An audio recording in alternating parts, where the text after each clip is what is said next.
विश्व भर के अलग अलग दबावों के बाद भी इजराइल गाजा में युद्ध रोकने को तैयार नहीं है, जबकि कई रिपोर्ट्स में जानकार अब तक दावा कर चुके हैं कि इजराइल के लिए गाजा में हमास और हिजबुल्लाह का मुकाबला करना अब आसान नहीं दिख रहा है। दावा करने वालों ने यहां तक कहा कि हमास और हिजबुल्लाह के साथ अब इजराइल की तरफ से युद्ध को आगे बढ़ाना इजराइल की बर्बादी का संकेत है।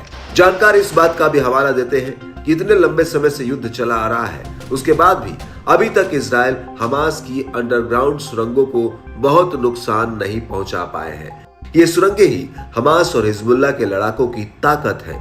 ऐसे में इजराइल के लिए आगे की लड़ाई बहुत आसान तो नहीं है, लेकिन वो जिद पर अड़ा है। हमास की सैन्य शाखा अल कस्साम ब्रिगेड ने एक वीडियो जारी किया जिसमें गाजा पट्टी में राफा शहर के एक क्षेत्र में इजरायली कब्जे वाले सैनिकों के खिलाफ किए गए हमले को दिखाया गया है। वीडियो में कस्साम के लड़ाके 2 टाइगर ट्रूप कैरियर को बम से तबाह करते हुए दिखाए गए हैं। दोनों ही हमले बहुत कम दूरी से किए गए थे। अल कस्साम के लड़ाकों ने उस घर को भी निशाना बनाया जहां इजरायली सेना छुपी हुई थी।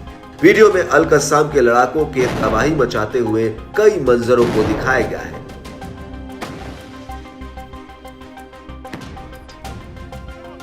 अल कस्साम ब्रिगेड इजराइल के एक से एक बेहतरीन टैंकों को निशाना बना रहा है। इधर हिजबुल्लाह भी इजरायली सैनिकों की तगड़ी ट्रैकिंग और निगरानी कर रहा है और उन्हें निशाना बना रहा है।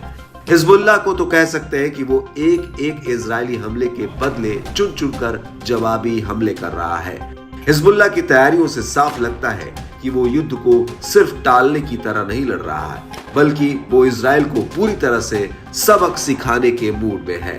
माहौल को देखते हुए इजराइल के ही एक रिटायर इजरायली मेजर जनरल ने चेतावनी दी है कि यदि हमास और हिजबुल्लाह के साथ इजराइल का युद्ध जारी रहा तो 1 साल के भीतर ये इजराइल के पतन का कारण बन सकता है। यानी ये युद्ध इजराइल के लिए ही खतरनाक हो सकता है। उन्होंने युद्ध में इजराइल की हालत को लेकर वहां की सैन्य स्ट्रेटेजी को भी कमजोर बताया। एक तरफ जहां हमास गोला बारूद और हथियारों से लैस है, वहीं इजराइल के हथियार खत्म हो रहे हैं। वहां के लोग सेना में भर्ती होने से भी दूर भाग रहे हैं। ऐसे में इजराइल के सामने चुनौतियां एक के बाद एक आती जा रही है। वो लगातार हमास और हिजबुल्लाह के सामने पिछड़ भी रहा है, लेकिन उसके बाद भी युद्ध से पीछे हटने को तैयार नहीं है।